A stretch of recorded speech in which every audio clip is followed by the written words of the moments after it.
आज हम पढ़ेंगे इंडियन एविडेंस एक्ट 1872 का ब्रीफ इंटरव्यू कि इस पूरे बेयर एक्ट में कितने पार्ट्स हैं, कितने चैप्टर्स हैं और कितने सेक्शंस हैं और इनको हमें कैसे याद करना है।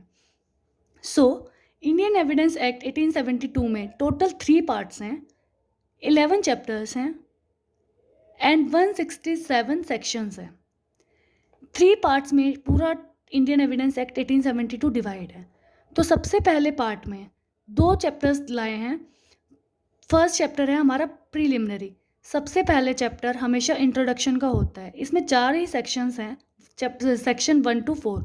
इसमें हमारी डेफिनेशंस डिफाइन कर रखी हैं, ये एक्ट कहाँ कहाँ अप्लाई होगा, कहाँ कहाँ अप्लाई नहीं होगा, वो सारा हमारा प्रीलिमिनरी में बताया गया है।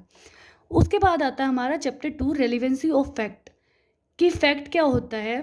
पूरा इंडियन एविडेंस एक्ट हमारा किसके पीछे घूमता है? फैक्ट के पीछे। अगर आपने अपना फैक्ट को प्रूव कर दिया तो आप अपना केस जीत जाएंगे, अदरवाइज आप अपना केस हार जाएंगे।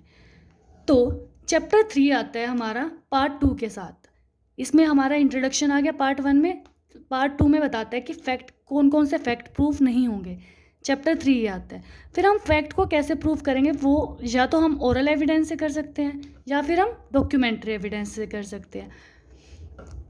तो चैप्टर 3 बताता है फैक्ट्स के बारे में। फैक्ट्स हम कैसे प्रूव कर सकते हैं, ओरल एविडेंस देंगे या तो डॉक्यूमेंट्री एविडेंस देंगे। तो साथ ही चैप्टर दे रखे हैं, 3 में फैक्ट, 4 में ओरल एविडेंस और 5 में डॉक्यूमेंट्री एविडेंस।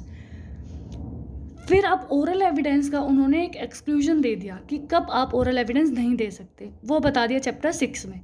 पहले ओरल एविडेंस, फिर डॉक्यूमेंट्री एविडेंस। अब आगे बात करते हैं वो कि डॉक्यूमेंट्री एविडेंस ही लगेगा, ओरल एविडेंस नहीं लगेगा, किन किन सिचुएशंस में, वो आपको चैप्टर 6 में बताया गया है। चैप्टर 6 तक हमने देखा, हमने अपना एविडेंस दे दिया, चाहे वो डॉक्यूमेंट्री एविडेंस दिया हो या फिर ओरल एविडेंस दिया हो। अब उसके बाद पार्ट 3 बताता है हमारा कि बर्डन ऑफ प्रूफ किसके ऊपर है, जिसने केस किया है अपीलेंट पे या फिर डिफेंडेंट पे। तो चैप्टर 7 बताता है हमारा कि बर्डन ऑफ प्रूफ किस पर आएगा। फिर चैप्टर 8 आता है एस्टोपल का। कोर्ट स्टॉप कर देगी किसी चीज़ को एक्ट करने से या किसी पार्टी को एक्ट करने से या कोई एविडेंस प्रोड्यूस करने से या कुछ भी चीज़ से कोर्ट जब स्टॉप कर देती है, वो हमारा आता है चैप्टर 8 के अंदर, कि कोर्ट के पास कब कब पावर है किसी चीज़ को रोक लगाने की।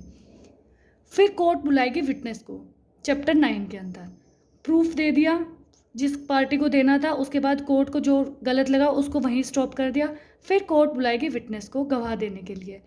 फिर कोर्ट, अब विटनेस आ गए, फिर चैप्टर 10 में एग्जामिन करेगी अपने विटनेस को कि कौन सा विटनेस सही है, झूठे तो नहीं है, फ्रॉड तो नहीं है, वो सारा हमारा चैप्टर 10 में। फिर चैप्टर 11 में कोर्ट क्या कर लेगी, improper admission and rejection of evidence. जो एविडेंस कोर्ट को लगेगा कि ये झूठे हैं, फ्रॉड है या कुछ भी है, उसको कोर्ट क्या कर देगी, रिजेक्ट कर देगी चैप्टर 11 के अंदर। ये था एक brief interview Indian evidence act 1872 का, कि कितने चैप्टर्स हैं, कितने पार्ट्स हैं।